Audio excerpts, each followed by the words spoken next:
Shalom. So I just wanted to make a brief video. Hopefully this thing won't cut me off. I don't know how much memory I have. But I just want to tell you guys about the most amazing service that was held yesterday. Yesterday was Sunday. I did go to a Sunday service.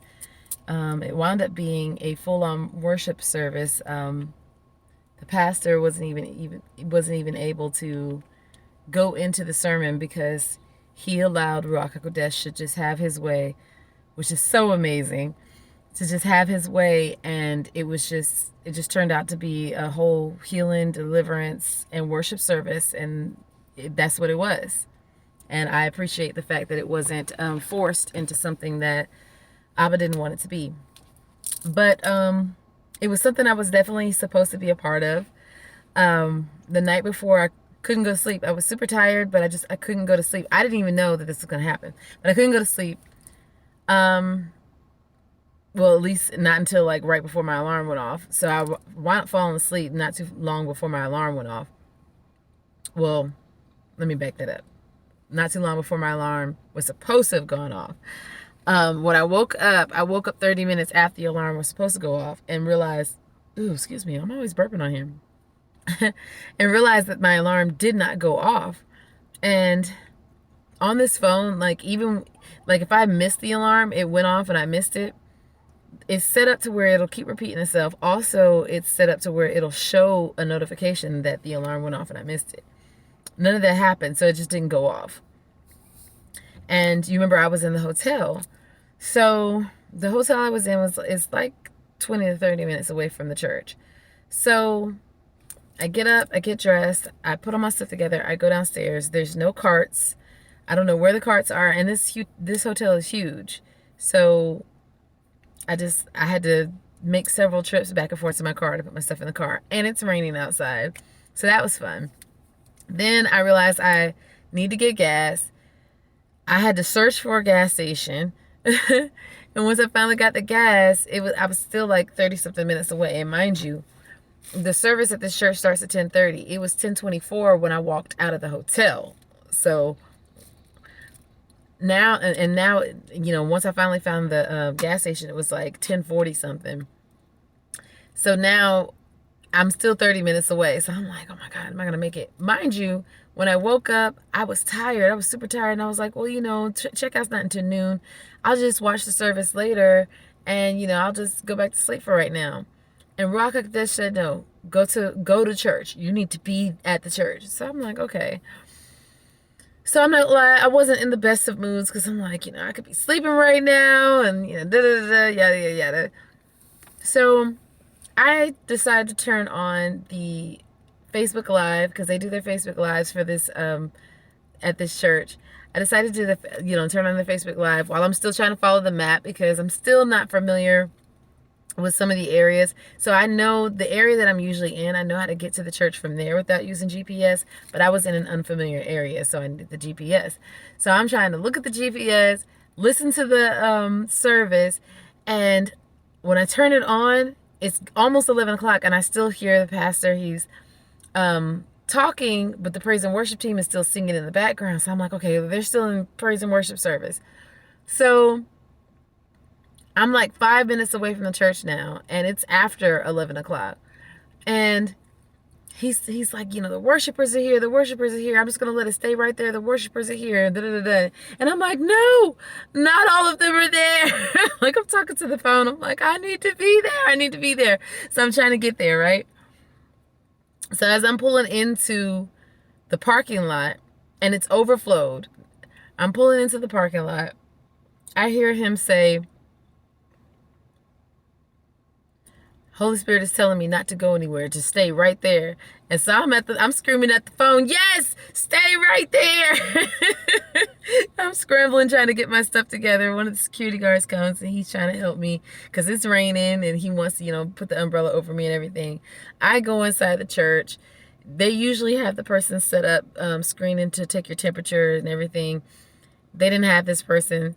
So I'm just like, okay, cool. But I did see another woman that, I'm familiar with. She's talking to me and I'm like, I really don't want to go and interrupt the worship experience because I could hear the people were enjoying themselves, but I felt like I didn't want to go in there and interrupt that. And she was like, go in.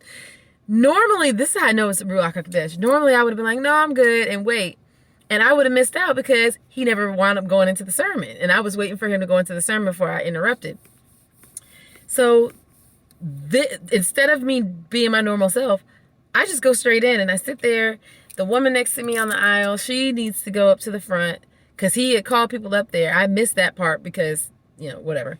So she goes up there and I'm standing there, and the whole time I keep hearing Ruach HaKodesh say, you need to go to the front. And I'm like, no, I'm good. He's like, you need to go to the front.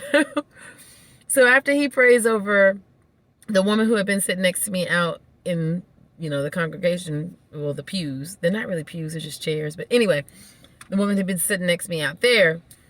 He starts praying over me. I kid you not. Everything that I have heard Ruach HaKodesh speak to me about what he's doing in my life right now, in this current season, this man speaks back. He's literally allowing Ruach HaKodesh to confirm things through him.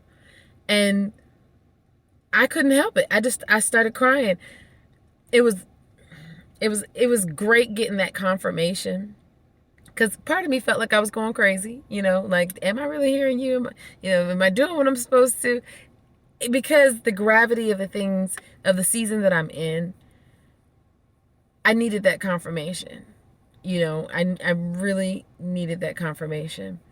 So I just wanted to share that with you guys because it was amazing.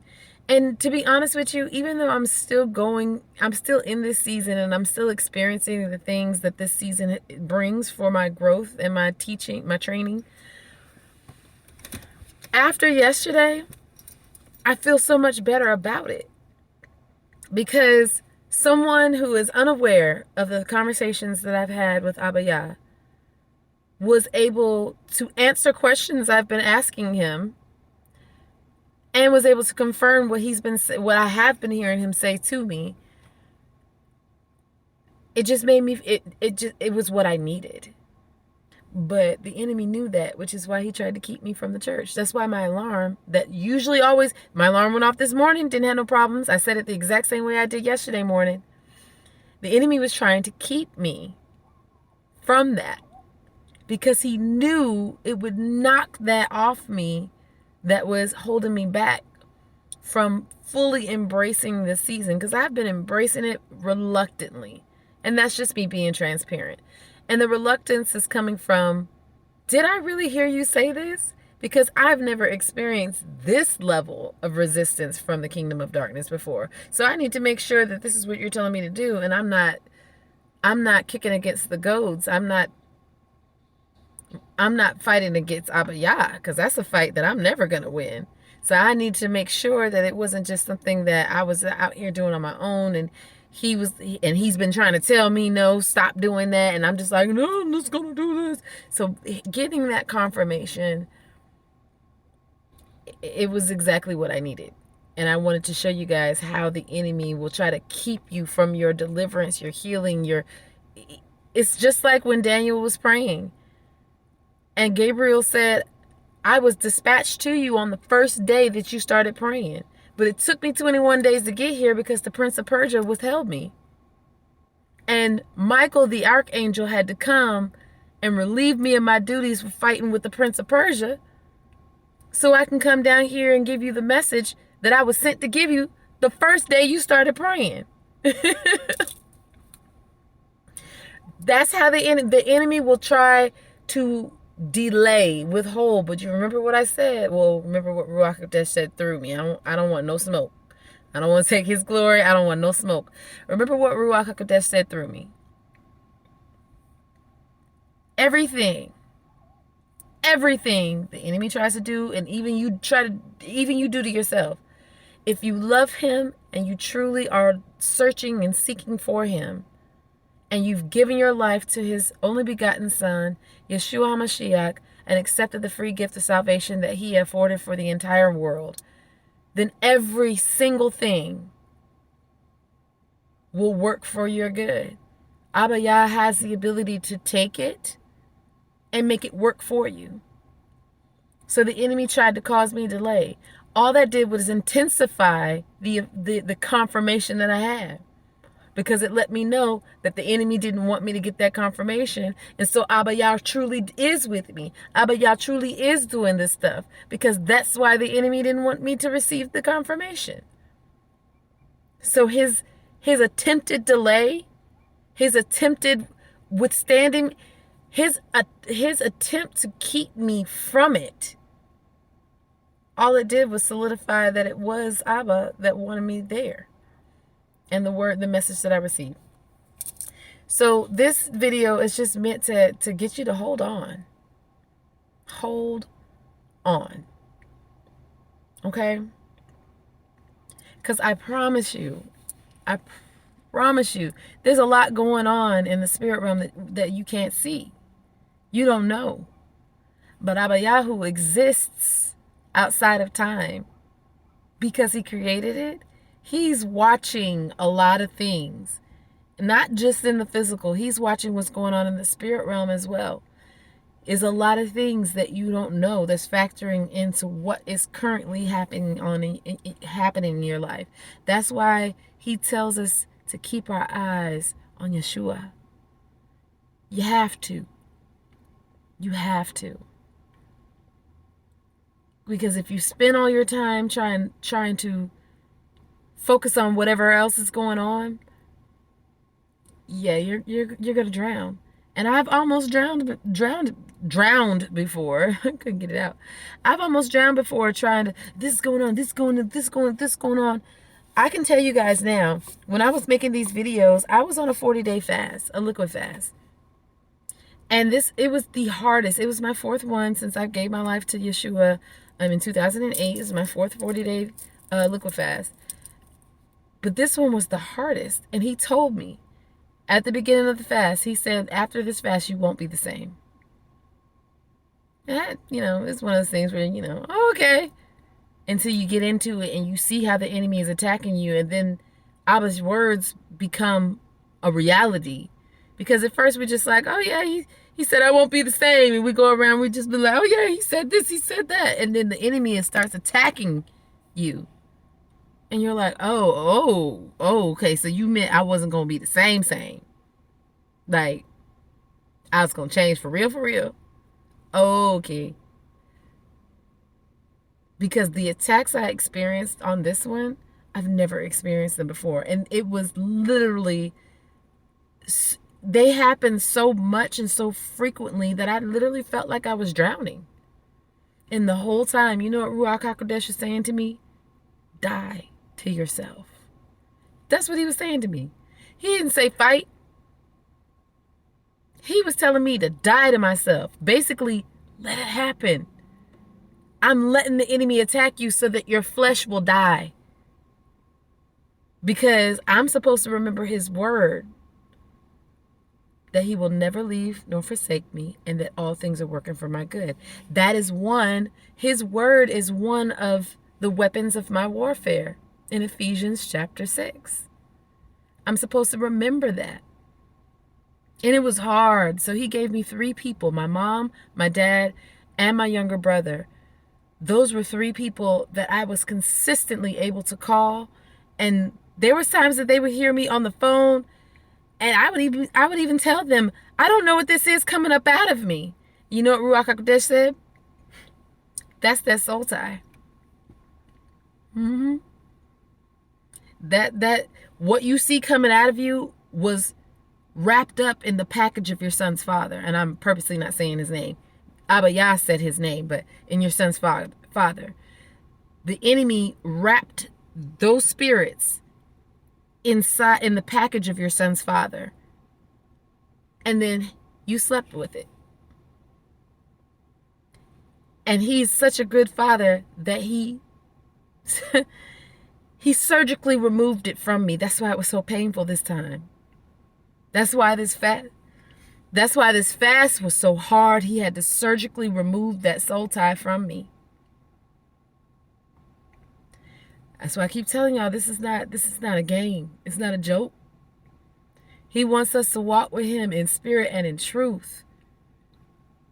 He does not care about some of the things that we place on each other to care about. He's concerned about our souls, man. You can dress as nice as you want to, cover it up. You can cover your hair. You can do all that stuff. But your righteousness, our righteousness, is filthy rags before him, because if it's not cleansing our souls, which he is the only one who can do that, then anything else outside of that is for naught. It's useless. Fruitless. And it ought not to be done. It's the traditions of men, and it's a worthless religion. If you're not seeking him, handing over yourself, your heart, your mind, your body, your spirit, your soul, if you're not giving him your all for him to change it, because it's impossible to give God something and it not come back better than it was when you gave it to him. If you're not handing those things over, I don't care how many times you do a little Holy Spirit dance at church after you done ask him for money, cars, and houses. And you know what? I'm actually scared for the ones that get them.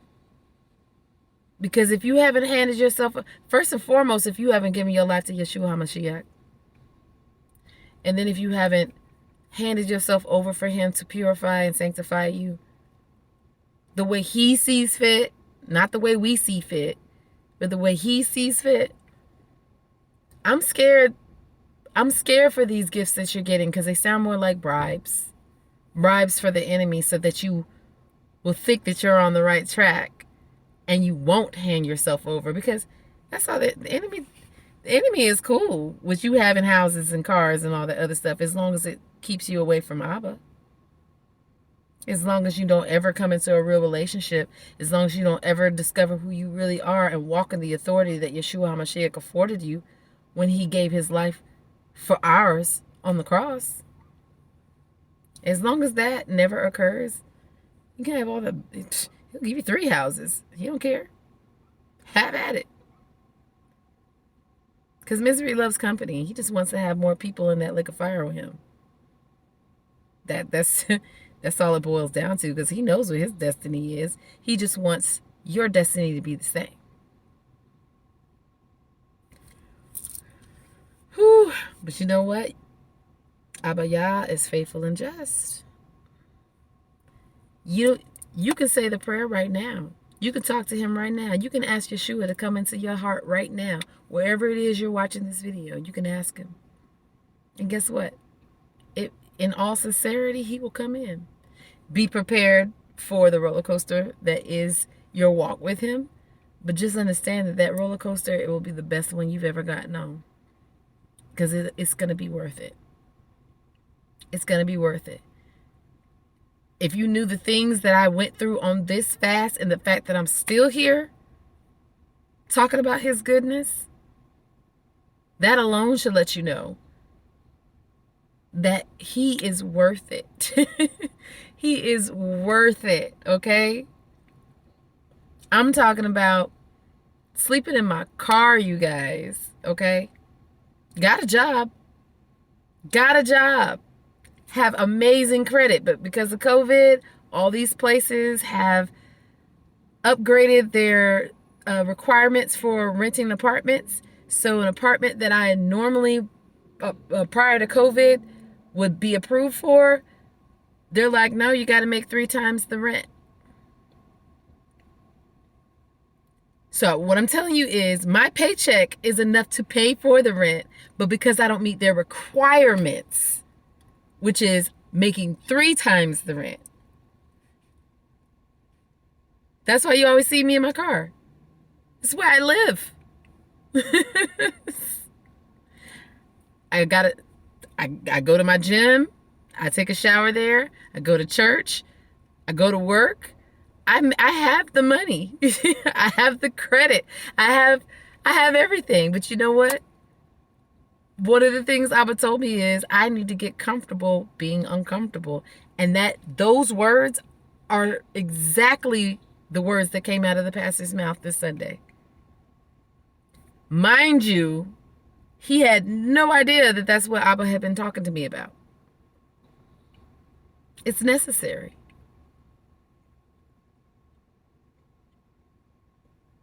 That's what I'm willing to go through for him. And you know what Abba Yah told me? He said, I have a place for you. But this is necessary for however he's developing and building me. And I'm willing to go through this. Because he told me at the end of it, he has a place for me. So any place that I go fill out an application or whatnot, it's going to be for no reason. Because he's going to give me what he has for me when it's time, when it's his time. In the meantime, he's training me.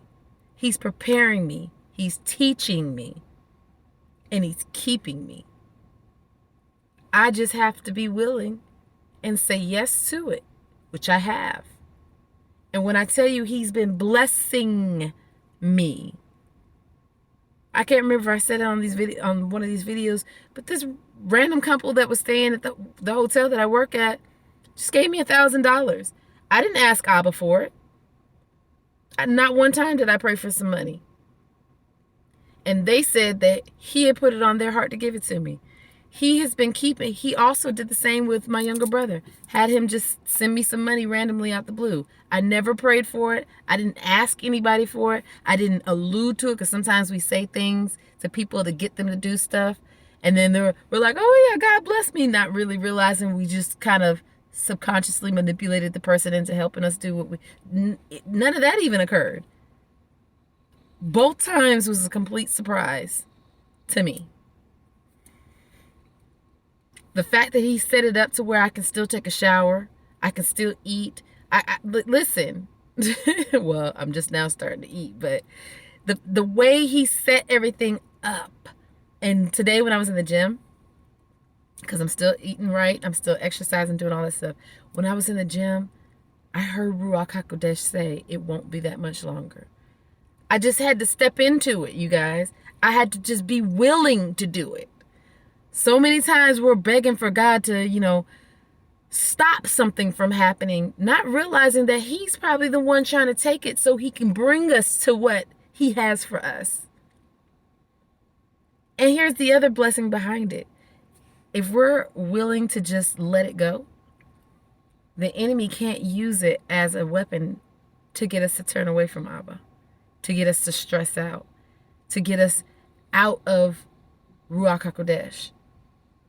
Because a lot of times that's what happens when we have a house, for instance, and we don't know how we're going to pay the mortgage. We're so scared, rightfully so, it's a human thing.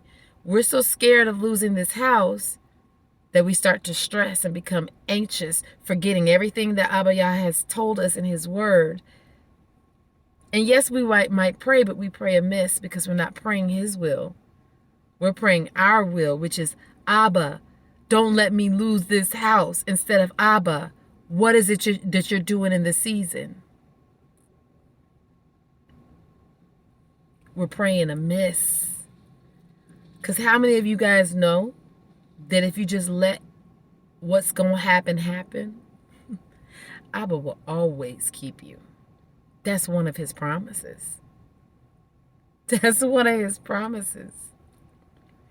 And the reason why he allowed me to reveal to you what I'm currently in is because I need you to know that I'm walking these words out as I talk to you on this channel.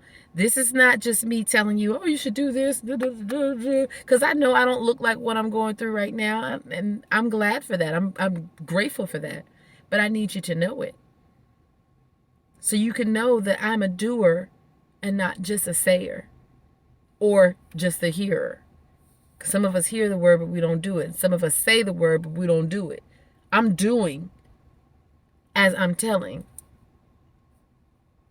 And I hope this encourages somebody.